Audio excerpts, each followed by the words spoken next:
My name is Patricia Monroe. I'm 68 years old, retired after nearly 4 decades working as a school librarian in Idaho. I spent most of my life helping other people find their place in the world, through books, through kindness, through showing up when no one else would. But no one ever taught me how to find my way back when the people you love the most are the ones who leave you behind. They said the trip would help me heal after Harold's death, my own son and daughter-in-law. They smiled. That practiced, weightless smile people wear when they've already made up their minds and are just waiting for you to catch up. We were standing in line at the Boise airport. Claire, my daughter-in-law, was adjusting her sunglasses while rolling a designer suitcase behind her. Jeremy, my son, was scrolling on his phone, looking at nothing. They didn't even look at me. The check-in agent smiled tightly and typed something into the keyboard, then looked up at me. "I'm sorry, ma'am. It appears there's no return flight listed under your name." I blinked. That can't be right. I'm with them, under Monroe. She glanced toward Jeremy and Claire, then leaned in slightly, her voice softer now. "Their reservation does include return tickets, but yours is just one way." I turned, slow as mud, trying to catch Jeremy's eye. He looked past me like I was some stranger blocking his view of the terminal screens. Claire, however, didn't miss a beat. "Oh, right. We thought you'd want to stay longer, Mom. Clear your head a bit, you know?" Her voice was too sweet, too even, too rehearsed. "Flights are expensive," she added, shrugging. "You're retired, right?" "You've got time," I stared at her. "You're an adult," she continued, smile still plastered on. "You can figure it out. You've got a phone, there's Wi-Fi, or you can sell it. That'll cover a Greyhound ticket, won't it?" She said it like she was giving me life advice, like this was some practical exercise in independence. And then she laughed. Not loud, not mocking, worse, dismissive. Jeremy didn't say a word, just adjusted his backpack straps and followed Claire toward the security line. No apology, no hug, no second glance. And I stood there, at the Boise airport, no suitcase, no boarding pass, no dignity, just a printed itinerary that meant nothing and a cardigan that was too thin for the air conditioning. They stole my money, left me at the airport, and laughed, so I erased them from my will, my legacy, not theirs. Soft breath, slight pause. I know how that sounds. Harsh, unmotherly, unforgiving. But if you've ever poured everything into a family, every dollar, every birthday, every late-night worry call, and then watched them walk away from you like you were yesterday's trash, then maybe you'll understand. I didn't cry. Not then, not there. I just stood still while the world rolled by on wheels and legs, and laughter people bumped past me, barely registering that I was even there. One woman offered a sympathetic half-smile. It turned to pity the second her eyes landed on my empty hands. I felt like an old receipt, used, crumpled, unnecessary. Funny, isn't it? You can give someone life and still be disposable in theirs. If you've ever been overlooked by the very people you raised, if you've ever been told to stay behind while others moved on without you, then stay with me. Because this story, it's not just about being left at an airport, it's about what I did next. And trust me, that part is worth sticking around for. The day before the trip, I stood in my bedroom and stared at the empty suitcase lying open on the bed. It was navy blue with a frayed zipper tab, the same one Harold and I had used on our anniversary trip to Oregon nearly 12 years ago. We had packed light then. 2 sweaters, 1 pair of shared binoculars, a crossword book, and too much coffee. He'd made jokes the whole ride about how we were over-prepared for a weekend and under-prepared for growing old. But here I was now, alone, packing for something I was told would help me heal. Claire had called it a healing trip. Jeremy had nodded along like he believed her. And I wanted to believe someone. So I started with the scarf, the long burgundy wool one that Harold loved, even when it was too warm for scarves. "It makes you look like a French poet," he'd tease. all mysterious and lovely. I folded it slowly and laid it on the bottom of the case. Then came the photograph. Our wedding day. Black and white. My veil slipping off slightly, his tie crooked. We were laughing. Hard. Someone had just dropped the cake. It wasn't a perfect photo, but it was ours. I slipped it into the side pocket of my carry-on next to the tissues and a travel-sized bottle of lavender hand lotion. I added the paperback novel Harold never got to finish reading. He had started it on the porch one Sunday, legs kicked up, mug in hand. "Let's read this one together," he had said. "But you have to promise not to finish ahead of me." I never did. It sat on the nightstand for months. Now I tucked it into the mesh sleeve inside the suitcase. He never got past chapter 3. Next, I chose my softest cardigan, the pale gray one with pearl buttons. He used to call it my book club armor. I didn't have a book club anymore, but I wanted to look like I belonged somewhere. I packed a sun hat I hadn't worn in years, a bottle of sunscreen, a beach towel with fading stripes, 2 swimsuits, just in case one didn't fit right, a pair of sandals.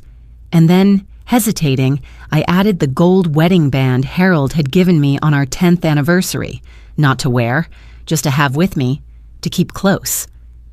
I zipped everything slowly, pressing down the top with both hands. It was heavier than I expected, not because of the items inside, but because of everything I had, folded into it.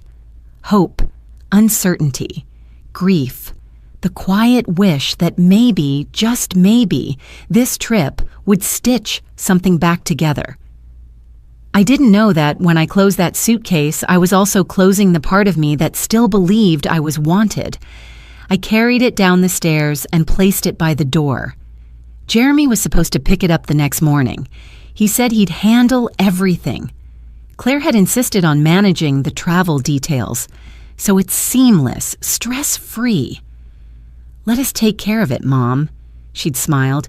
"You've had enough on your plate." I thought that was kindness. Looking back now, I realize it was control. The suitcase never made it to the airport. I never saw it again. I stood at that check-in counter with nothing but my purse and a printed itinerary that meant nothing. No scarf, no sun hat, no photograph, no sign that I had even packed for this trip, no sign that I had ever been part of it. Maybe that was the plan all along. Maybe they never intended to let me come back. Maybe they needed me just enough to get what they wanted, and not a moment more. I keep thinking about that wedding band, how I wrapped it in a sock and placed it carefully in the zipper pouch like it was sacred. It wasn't worth much in money, but it held decades of promises. Now it was gone too. Just another thing I trusted them with that didn't return. And the worst part? I didn't feel angry. Not yet. I felt embarrassed, like I had dressed for a party no one invited me to. Like I had misunderstood the assignment, like I was too old to realize I'd been excluded long before I even packed. And yet, somewhere in the folds of that missing suitcase, a part of me still believed that love could be enough. That was my mistake. The funeral was quiet, just the way Harold would have wanted it. He always hated being the center of attention. "If they cry at my funeral, Pat," he used to say, "make sure they bring a mop and a joke." Still, I cried. I cried softly behind my glasses, with a handkerchief Harold once used to polish his reading glasses tucked into my sleeve. I didn't sob, didn't break down in the aisle. I just sat there in the third pew, next to an empty space that still smelled faintly of aftershave, and let the silence do most of the grieving. It was a modest service. No slideshow, no soloist, just a handful of Harold's old fishing buddies, a couple of neighbors, and the pastor who had married us 43 years ago. Everyone brought something: a pie, a hug, a story about the way Harold always saved the last piece of pie for me. But Jeremy and Claire arrived late. She wore sunglasses indoors and held her phone like it might start recording at any moment. He gave me a quick side hug, one of those awkward, half-hearted gestures that makes you feel lonelier than no touch at all. After the service, I sat in the kitchen staring at the coffee pot I hadn't cleaned since the morning Harold died. The house had too much space and not enough noise. That's when they made their offer. "Mom," Jeremy started. His voice dipped in concern, but his eyes on the floor. "You've been stuck," Claire chimed in. "We're just worried, that's all." Sitting around in the house, crying every day. It's not healthy. "I haven't been crying every day," I said. They both smiled the way people do when they think they're right. "We were thinking," Claire continued, "you could come with us next week. We're taking the girls to Santa Cruz. Just a short trip. Sun, sand, fresh air." Jeremy nodded. "We already booked the place. You'd have your own room. And it'd be good for you," Claire added, touching my hand lightly. "You need a change of scenery. Some space to breathe. Harold would want that for you." It was a strange thing to say, invoking Harold to justify a beach trip, but I was too tired to argue.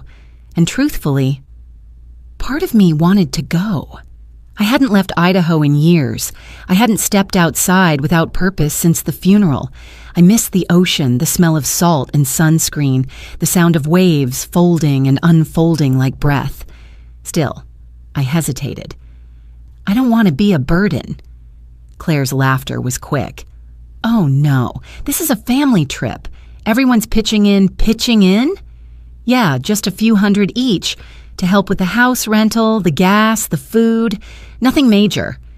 Jeremy added, "We already covered most of it. But if you want to contribute a bit, it'd be appreciated."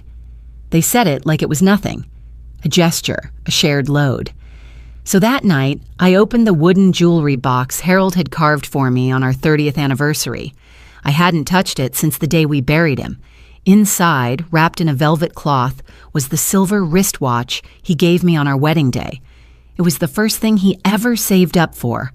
A tiny watch with a mother-of-pearl face and the faintest scratch across the back from when I dropped it on the school steps during a snowstorm. I held it in my palm for a long time. Then I walked it down to the pawn shop 2 blocks from our house.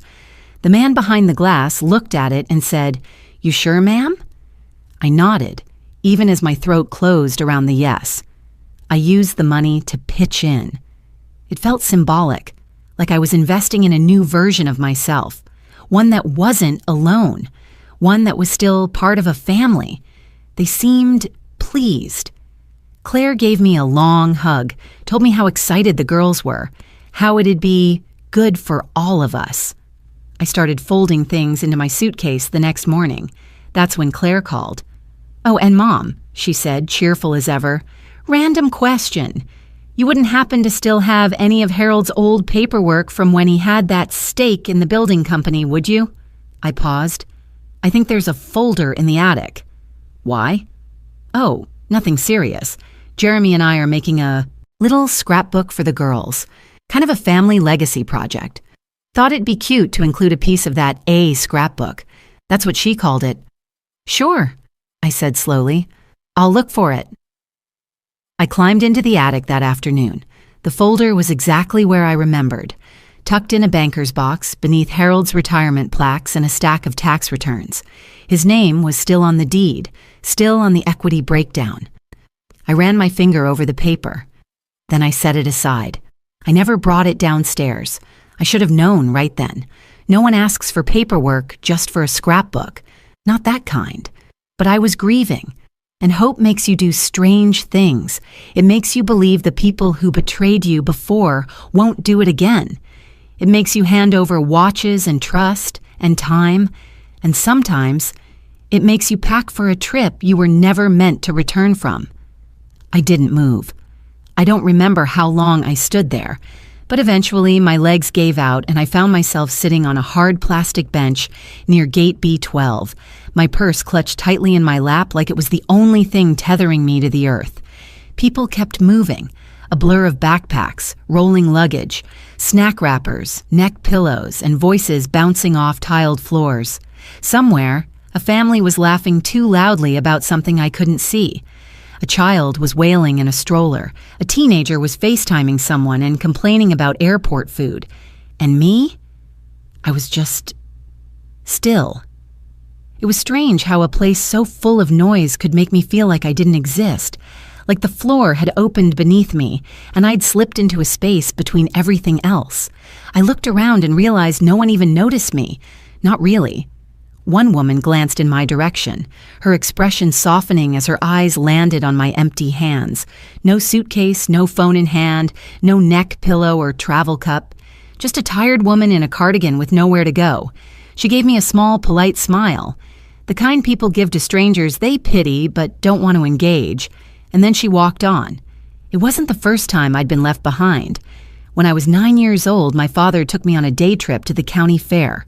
We rode the carousel 3 times, and he let me eat a corn dog even though it made my stomach hurt. He drank a few too many beers, and when it started getting dark, he told me to sit on a bench near the entrance while he went to get the truck.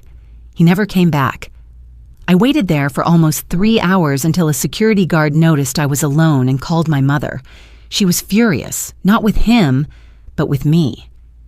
"You should have stayed closer," she scolded. I never forgot that feeling of watching headlights fade and realizing no one was coming back. But this was worse. Because this time, the people who left me were the ones I raised. Federal taught to walk, stayed up with through fevers and nightmares and algebra homework. This time, I had poured years of love into them, and they walked away like I was just background noise. I tried to focus on something else, anything else. I listened to the overhead announcements. Flight 231 to Denver, final boarding. Flight 814 to Seattle, delayed due to weather. Flight 902 to San Francisco, now boarding Group A. Each voice, calm and efficient, pierced my chest like tiny pins. The sound of other people going places, of having somewhere to be, of being expected. I wasn't expected, not anymore. Not on the return flight. Not in their plans, not even in their memories, probably. I pulled my phone from my purse, not to call anyone. I couldn't bear the shame of hearing a friend's voice when they asked where I was, and I had to say, "At the airport." My son left me instead. I opened the Notes app. I tapped out a single line. This will be the last time I trust them. I stared at the words for a long time, then locked the screen. My hands were trembling, but I still felt cold. Not the kind of cold that can be fixed with sweaters or warm drinks, but the kind that settles in your bones when you realize you've been foolish. Again. I looked down at my lap. I had nothing.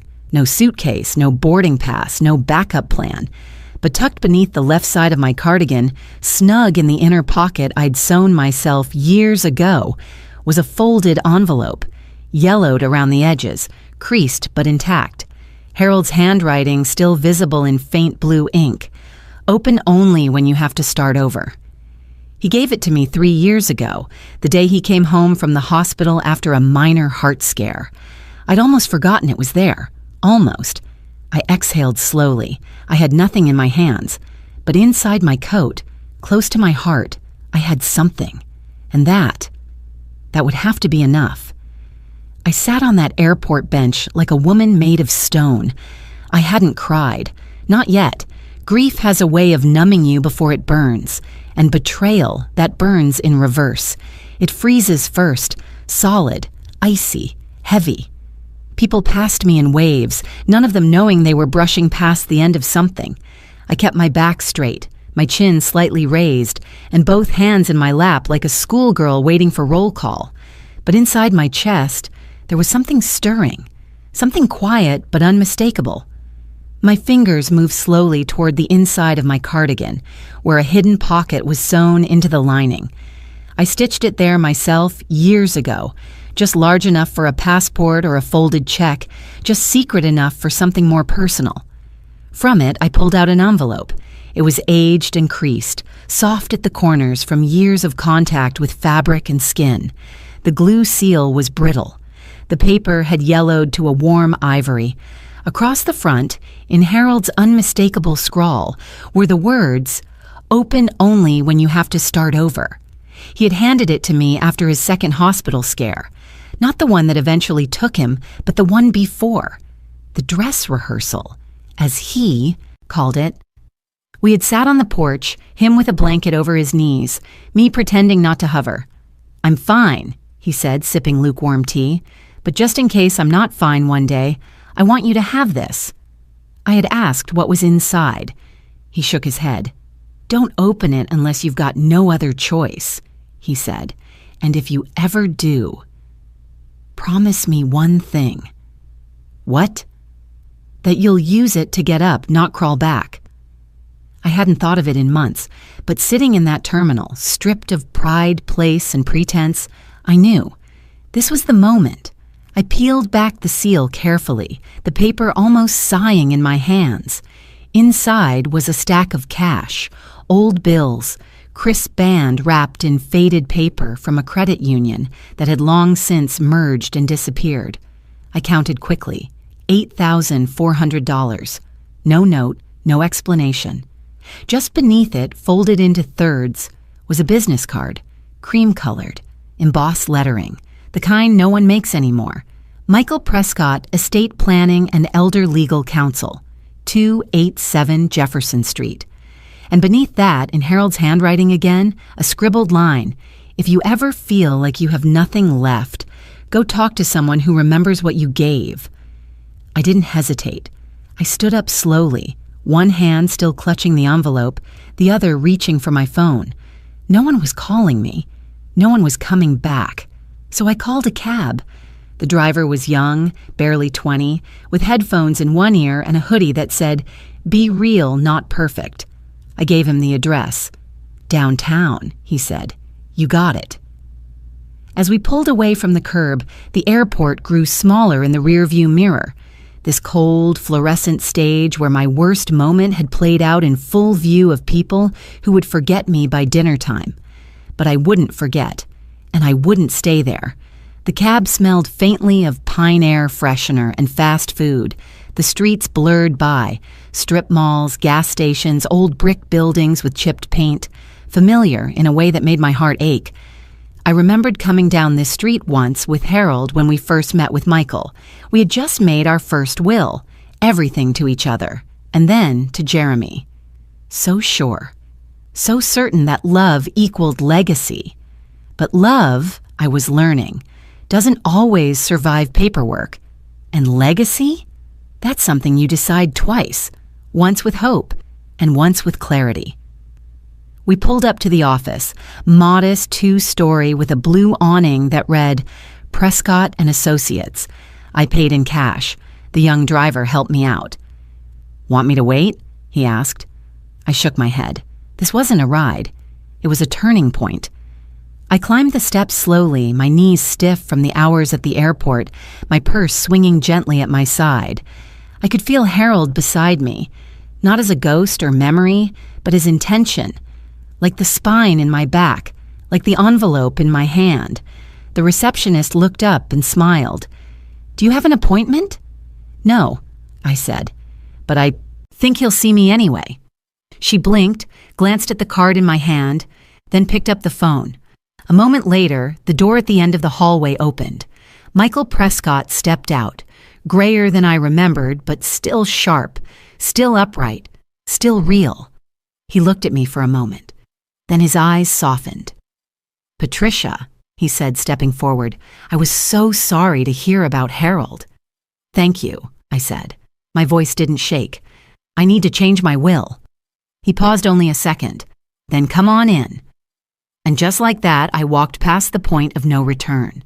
Not with anger, not with revenge, but with something quieter, something steadier, resolve. I stepped inside and breathed in the scent of old wood, paper, and something else, something deeply human. It was the smell of memory, of long conversations, whispered decisions, and lives drawn into paragraphs and clauses. Michael Prescott's office hadn't changed much since Harold and I first sat here over 2 decades ago. The wallpaper was still lined with framed newspaper clippings and his degrees, the same heavy mahogany desk, the same leather chairs, even the same typewriter tucked under a glass dome like an artifact. He gestured for me to sit. I did. And for a moment we said nothing. Silence wasn't uncomfortable between old friends. It was respectful. Then he broke it. "Patricia," he said softly, eyes behind bifocals brimming with real sadness. When I saw Harold's obituary in the Statesman, I didn't want to believe it. He is, one of the finest men I've ever known. My throat tightened, but I didn't cry. Thank you, Michael. He thought the same of you. He nodded once, deeply. Then he leaned forward. Tell me why you're here. I placed the envelope between us. I want to update my will, I said. He arched an eyebrow. All right. What changes? I want to remove the primary beneficiaries, I replied. Jeremy and Claire. His eyes flicked up to mine, not with judgment, just quiet caution. Are you sure? More than I've ever been about anything. He nodded slowly, the weight of that sentence sinking into the room like dust. I see, he said gently. Something happened. Yes. Do I need to know? No, I said, but you'll understand soon enough. He didn't press. That's what I appreciated about Michael. He wasn't a man who needed all the gory details to do the right thing. He trusted people until they gave him reason not to. He pulled a legal pad from his drawer, clicked a pen, and began asking me questions. Beneficiaries, assets, directives. I answered all of them without wavering. Then he paused. There's one detail we never updated from Harold's file, he murmured, flipping open an older manila folder. You remember the business, White Elk Supplies? Of course, I said, the outdoor gear company. He sold it years ago. Yes and no, Michael said. He sold controlling interest. But we never fully transferred the small equity stake he had in a side development group tied to White Elk. He kept 6% for tax reasons and future buyout potential. It was part of a deferred asset strategy we structured together. Honestly, it was supposed to convert automatically. He reached for his keyboard, typing swiftly. Well, it looks like that never happened. Patricia, you are the legal owner of that stake. I blinked. And what does that mean exactly? It means, he said, turning the screen toward me, you own 6% of a holding company currently valued at just under $14 million. The room went still. I didn't move, didn't breathe for a second. The number didn't register right away. It floated in the air like a balloon that hadn't yet popped. 14 million? I repeated, as if saying it would shrink it back to something believable. He nodded. 6%. That's close to $840,000 in value today. And growing, I covered my mouth. Harold. He always said he'd take care of me, even if he couldn't stay. But this wasn't just a nest egg. It was a safety net spun from loyalty and long-term love. Michael watched me closely. I can help you restructure it, he said. Protect it from probate, hide it from predatory contact, reinvest it wisely. We can even set up a trust in your name if you'd like. Disperse it in ways that reflect your wishes. My heart pounded. Claire and Jeremy. They had mocked me for being broke. Claire had whispered, no offense, but your generation hoards junk, not wealth. And now here I sat, a quiet storm of unrealized fortune and final decisions. Yes, I said slowly, voice steady. Set up a trust. I want to name new beneficiaries, people I choose, people who won't leave their mother at a terminal with nothing but broken memories and a bus schedule. He nodded. Understood. He started typing again, and for the first time in days, I let my shoulders relax. Not in vengeance, but in power. Not in anger, but in control. I looked around the office, at the old books, the ticking wall clock, the amber warmth of afternoon sun hitting the dust, floating in golden beams. Harold's presence was everywhere in this room, and now, so was mine. Before I left, Michael paused at the door. One more thing, he said, lowering his voice. Yes? There's a clause in Harold's old will, something he added without telling you. A personal letter, marked for your eyes only. Want me to fetch it? I froze, then nodded once. And for the second time that day, my hand reached for a paper that might just change the rest of my life. There's something about walking into your own home after betrayal. It doesn't feel like home anymore. It feels like trespassing. I stood at the threshold of the house I'd paid for, with the movers quietly waiting behind me, and for a moment, I hesitated. Not because I was unsure, but because I was steadying myself for the act of taking only what was mine. "Just these 3 things," I told the movers softly, pointing inside. An old upholstered chair, Harold's favorite, the one with the faded plaid he refused to part with. Our wedding photo, still framed in cherry wood, the glass a little cracked at the corner from our last move decades ago, and a small cedar box I kept in the hallway closet, lined in blue velvet. It held notes, postcards, receipts from motel stops we made when we were too young to afford real hotels. It held the life no one else saw. They nodded and moved with respectful silence, no judgment, no rush. I stayed behind them, keeping a slow, steady breath. Then, just as they wrapped the chair, I heard it. A car door slammed, keys jingled, and footsteps. Jeremy's voice boomed from the side of the garage, confused and sharp. "Mom?" I didn't answer. He stepped inside and froze. "What the hell is going on?" I looked up at him, still holding the box. "I'm taking what belongs to me," I said. His eyes narrowed. "You're not even supposed to be here. Claire said we agreed you'd stay out for a while." I didn't blink. I never agreed to exile. I agreed to heal. On my own terms, he stepped closer, hands clenched. "What are you taking?" "Just the things that still hold meaning," I said. "That chair, that photo, this box." He scoffed. "You're being dramatic." "Those things don't matter." "They do to me," I replied, "because they weren't stolen. They were earned." Jeremy's tone changed, something harsher, more desperate. "Mom, this is our house now. Claire's already rearranged things. You said you didn't want anything." "I said I didn't want conflict," I corrected.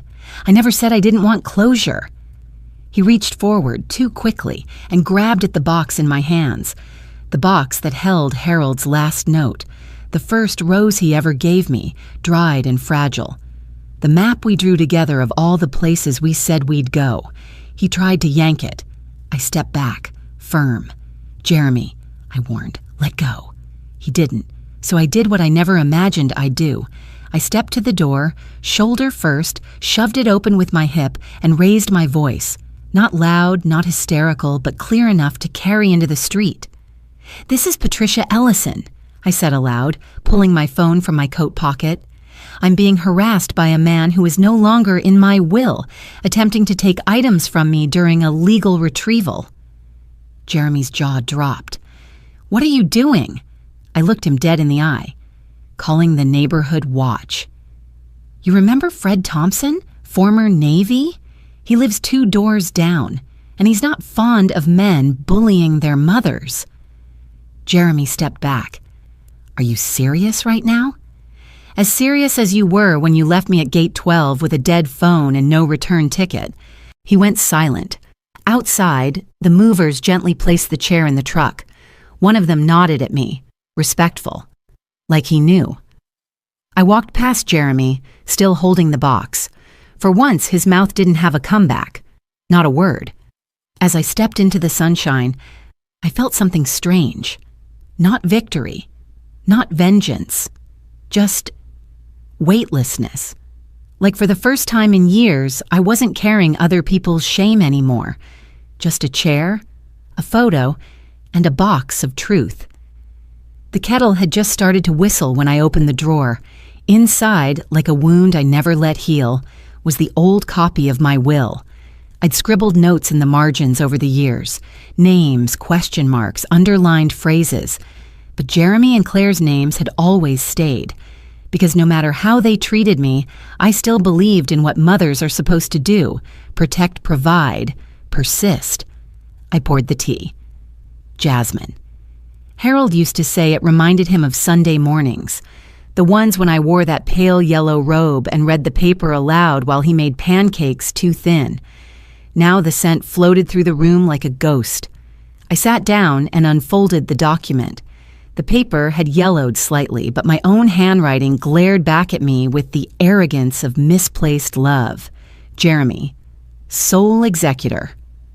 Claire, beneficiary of personal effects. No mention of character, no mention of decency, just bloodline. I took a sip and remembered.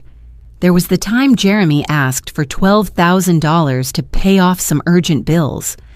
I'd wired the money by evening. Later, I saw a photo online of them in Cabo, cocktails and smiles. There was the night Claire accidentally used my card at Nordstrom, $582. For a coat I never saw again. Her explanation? You left your card on the counter. It felt like a sign there was Christmas. I gave them hand-knit scarves. They gave me a mug that read, Best Grandma. By default. But I said nothing. I kept showing up, kept giving. Like a bank that doesn't charge overdraft fees no matter how often its trust is withdrawn. Until the airport, until the dead eyes, the laughter, the sound of my son's voice saying, she's fine, she's always fine. Now their names sat on this page like stains, and for the first time, I didn't feel grief. I felt insulted. The email came at 2:13 p.m. Subject, what the hell, Mom? I opened it with steady hands. Jeremy McNeil. Mom, seriously? Michael said you changed the will? What kind of stunt is this? Claire's freaking out. You're hurting people. We didn't mean to leave you. We thought you'd find your way home like always. Don't do this. We're family. I read it twice. Then I hit print. The printer spat it out with mechanical detachment, like it didn't care what he said, only that it had a job to do. I walked to the sink, tore the page clean down the middle, and lit the edges with Harold's old lighter, the one he kept in his top drawer, just in case. The flame curled around the email's empty words. We're family. No, you're not. You're my DNA. But that's not the same thing. I dropped the blackened pieces into the sink and watched the ashes curl like regret. But I didn't feel regret. I felt space. They would get the letter tomorrow. Formal notification from Michael's office. Disinheritance. Transfer of remaining assets to a community fund Harold had dreamed of starting. One that would support women over 60 who found themselves, suddenly, shamefully alone. Jeremy would throw a tantrum. Claire would manipulate. I'd seen every act in their little play. But this time, I wasn't in the audience. I'd left the theater. I had stood up, quietly, cleanly, and left, not to make a scene, but to stop being one. Outside, the wind was picking up. Somewhere, a neighbor's wind chimes began to sing. I looked down at my hands. No rings, no tremble, only stillness. And somewhere in that stillness, a memory returned. Of Harold, once saying after a long silence during dinner, sometimes standing up for yourself doesn't look like shouting. It looks like surviving, quietly, every day. He was right. I hadn't burned my bridge. I'd simply stopped pretending it led anywhere worth going. I wasn't playing games. I wasn't bluffing. I did the one thing they never expected. I stood up for myself. I never imagined healing would begin over tea with strangers. I'd heard of Elder Haven from a brochure Harold once brought home, joking, "If we ever get sick of each other, I'm moving here." They serve pie on Tuesdays now. I walked in alone. No Harold, no family, just the echo of those words and a worn-out soul looking for a place not to be looked through. They welcomed me like someone who had always been meant to show up late. No questions, no awkward silences, just a small china cup, a seat at the circle, and a woman with silver hair and tired eyes asking softly, "Cream or lemon, dear?" I took both. The room was filled with women who wore their stories like brooches, quietly pinned, rarely discussed, but always there. I sat beside a woman named Bernice. Her lipstick was too red for her age, and perfect. She poured me more tea and leaned in as if sharing a recipe. My daughter sold my house without telling me, said I signed the paper. I didn't even know what she'd slipped under my hand. She didn't cry. She laughed. A short, broken sound, a laugh that had used up all its tears and turned into something sharper. I nodded. My son left me at an airport. She blinked. On purpose? I stirred my tea. I think it was the plan all along. There was no gasp, no hand to the chest, just a gentle touch on my forearm, like we were members of a club no one wanted to join, but were finally not alone in. As the afternoon drifted on, stories spilled like sugar cubes dropped too fast, quiet betrayals, forgotten birthdays, bank accounts drained, emergency contacts removed from hospital charts. We weren't victims. We were survivors who had swallowed too much silence. A woman in the corner, Madeline, shared that her son took her car, promised to return it in a week. That was 4 years ago. He sends me Christmas cards, with no return address. They all laughed at that. It wasn't joyful, but it was free. It was the sound of women learning to make space for their anger, their grief, and eventually, their peace. At the end of the gathering, I walked through the garden out back. Lavender bushes, a koi pond that hadn't seen koi in years, a bench with peeling paint, and a thought I hadn't had in weeks.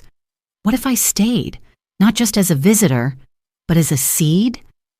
I called Michael the next morning. There's something I want to do, I told him. Is it revenge? He asked dryly. No, I said. It's recovery. For me and for women like me, Michael helped me start the paperwork. I didn't want plaques. I didn't want wings named after me. I just wanted that kitchen fixed. The one where the coffee pot always leaked and the tiles were coming up like peeling regret. I wanted a corner turned into a reading nook, stocked with large print books and soft pillows. I wanted funding for a weekly writing class called Our Side of the Story. And I wanted one small sign by the garden for the ones who stayed standing, even when left behind.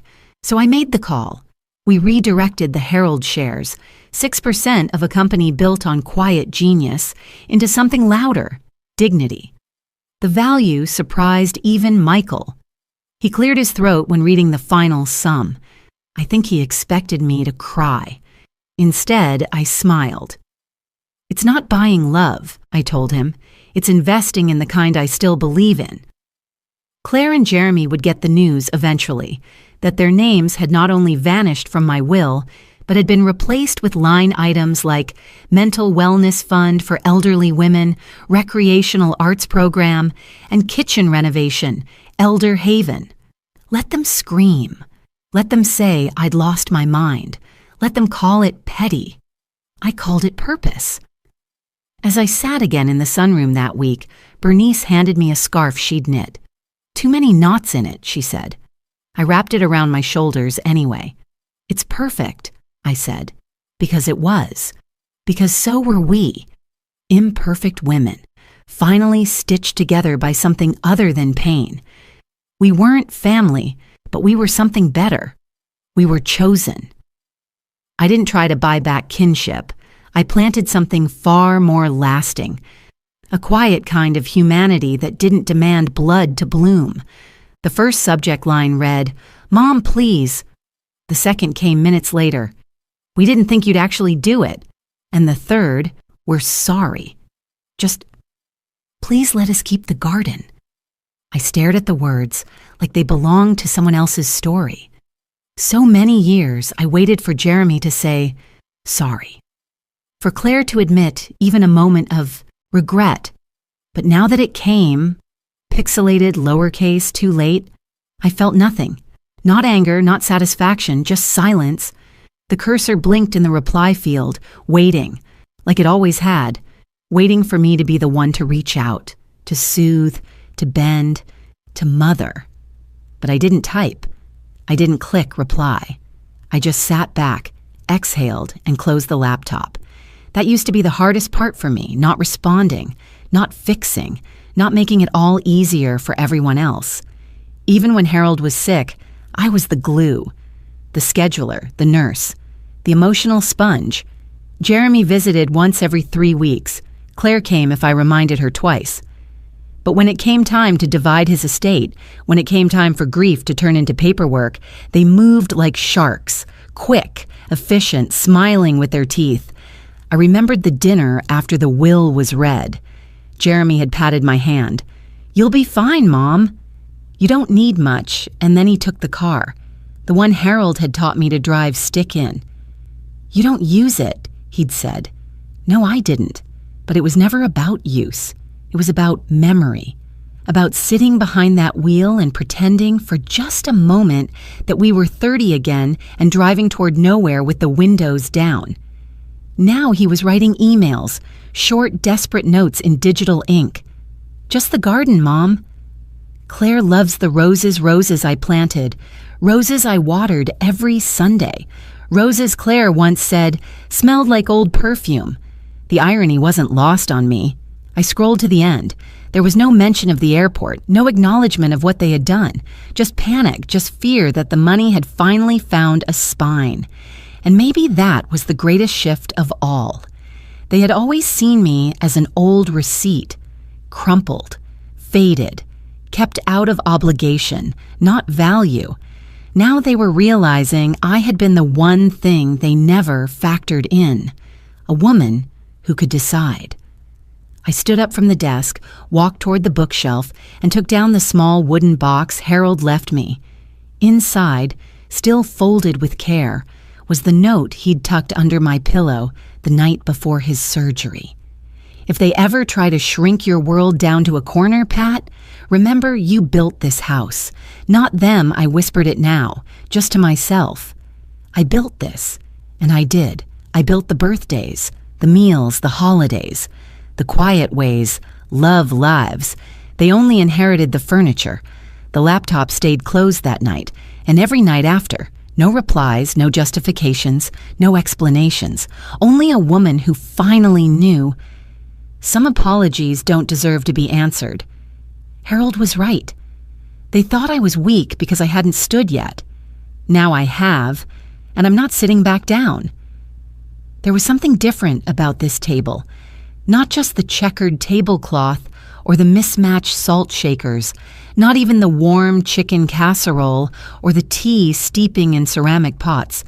It was the silence, the kind of silence that asked nothing of me. That didn't measure my worth by what I could give, fix, or offer. Just a quiet, earned stillness. Helen sat to my left, her silver curls pinned up with a mother-of-pearl comb. She brought her own linen napkin every night and folded it neatly across her lap like it was a ritual that kept the world intact. To my right was Joe. He always brought a book of poetry. He read Robert Frost like the words were prayers and paused to sip his mint tea like it was communion. They never asked me about my money, or my son, or why I showed up with 2 suitcases and eyes that had seen too much. They simply made room, poured tea, and asked, "Did today feel okay?" I hadn't known how empty I was until someone asked that. Not "How are you?" Not "Are you keeping busy?" But simply, "Did today feel okay?" It wasn't a demand for performance. It was an invitation to be, exactly as I was, however that looked. Helen leaned over and whispered, "I've got chamomile next week. Grown it myself for 30 years. Joe offered me a biscotti he'd saved from lunch. They only give one," he said with a wink, "but I told them I'm old and stubborn." We laughed, and I heard myself from outside my body. The sound was foreign, not brittle or polite, but real. For decades, dinner had been a battleground. At home, I measured every portion, not of food, but of myself. Was I too quiet, too loud? Did I say the right thing to avoid Claire's eye roll? Would Jeremy finally ask about my day or just talk about his startup again? Even with Harold, God bless him, there had always been something expected. That I hold the house together, that I be the warmth, the calm, the good mother. At Elder Haven, I was just Patricia. No titles, no roles. No one expecting me to be anything more than someone who liked her soup hot and her tea with honey. That night, Joe read a piece from Frost.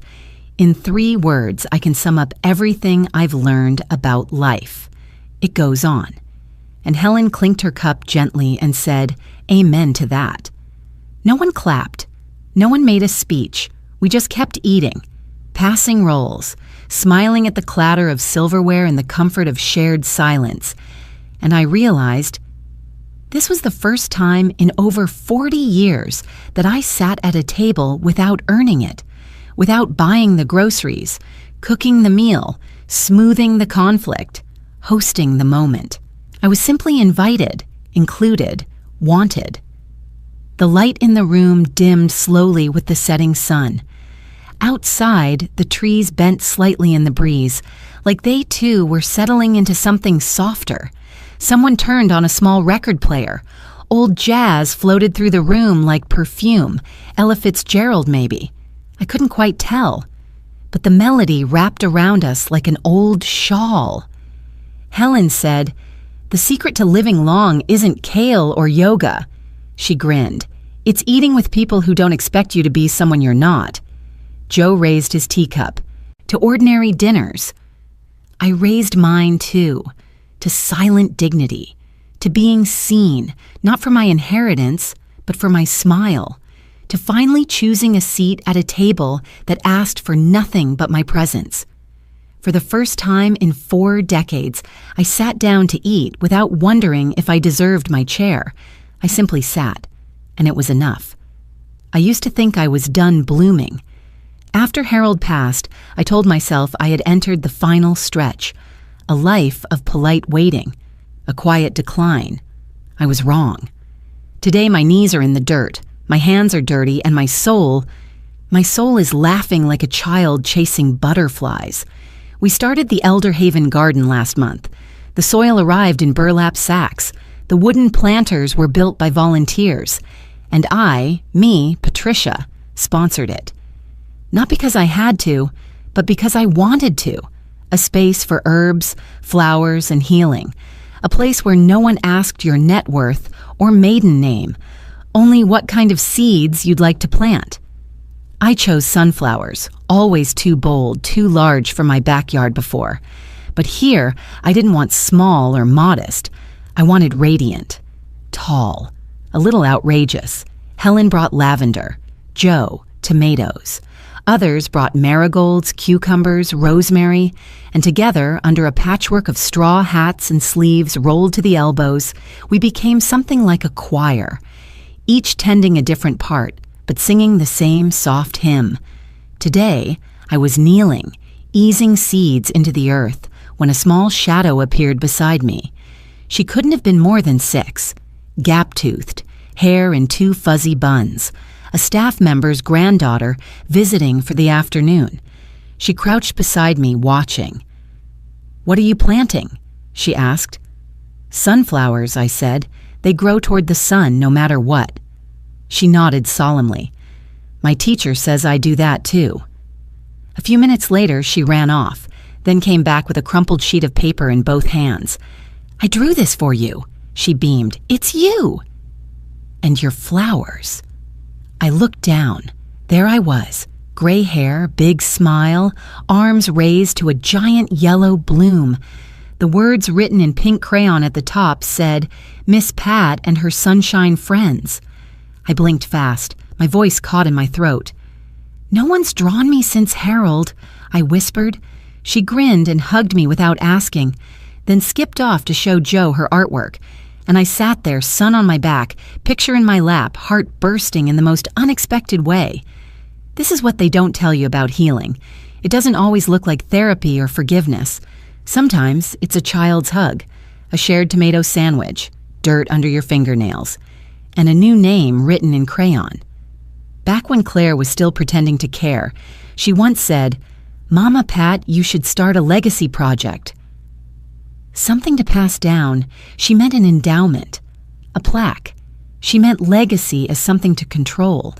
But here, my legacy is a garden bed, a child's drawing, taped to a fridge, a kitchen that smells like rosemary and laughter, a community that asks how your day was, not what you left in your will.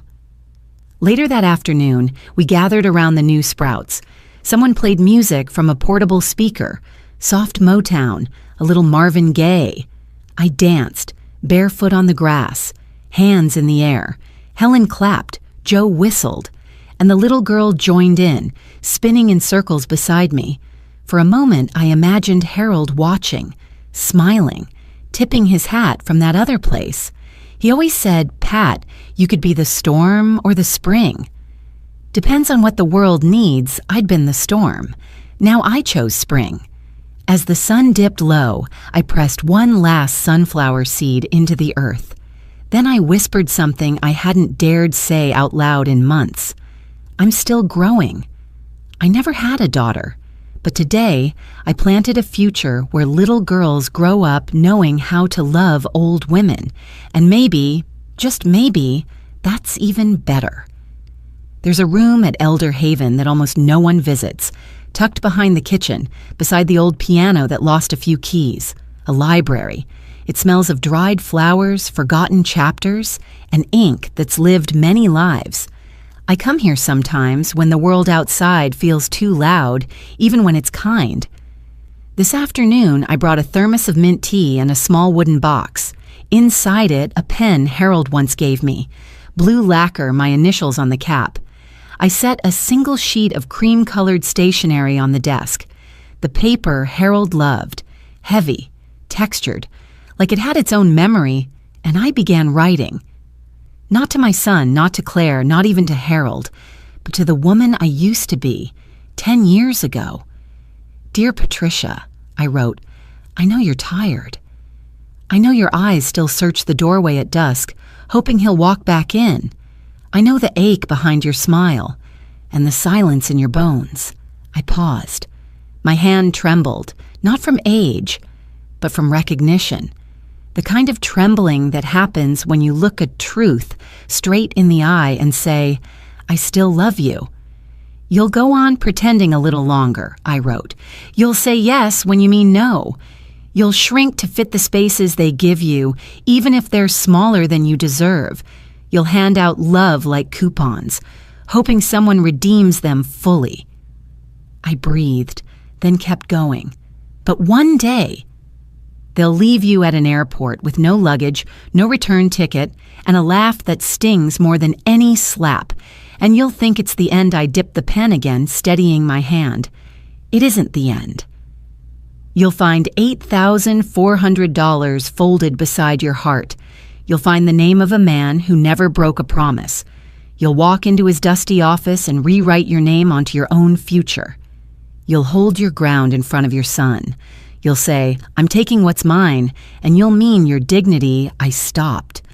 Let the tears fall quietly this time, not out of grief, but grace. You'll burn emails. You'll plant sunflowers. You'll laugh at lunch beside people who ask how your day was, not what you can give. And then I wrote the sentence I had longed to hear most in my life. You are not weak, Patricia. You were just waiting to remember who you were. I folded the letter carefully, smoothed the creases, tied it with twine. Then I reached into my wooden box and found an old label. I wrote slowly, Do not forget who you are. And I sealed the letter inside. Somewhere, Claire is still spinning stories. Jeremy is probably angry that he didn't see this coming. And that's okay. Not all stories need a sequel. Some just need an ending written in your own hand. I tucked the box back onto the shelf behind the dictionaries, between presence and becoming. Fitting. As the sun kissed the edge of the windowsill, I sat quietly cradling my tea, listening to nothing but my breath and the sound of healing putting down roots. Before I go, I want to leave something with you, whoever you are, because I know you must be carrying something too. Maybe a silence. Maybe a goodbye that never came. Maybe your own airport moment with no luggage, just pain. So let me say this. Some things are inherited. But peace? Peace is chosen. Thank you for choosing this story today. Thank you for choosing you. Where are you watching from? Is it a quiet morning with a warm cup of coffee, or a late night where stories like this keep you company? Let us know in the comments.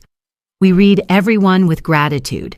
And if this story touched your heart, please consider subscribing to the channel, not just to hear more stories like this, but to be part of a community that still believes in kindness, healing, and second chances. Thank you for spending your time with us today. Wherever you are, we hope you carry this story with you. And remember, sometimes the miracle doesn't knock on your door. It waits quietly until you're ready to open your heart. Take care, and we'll see you in the next story.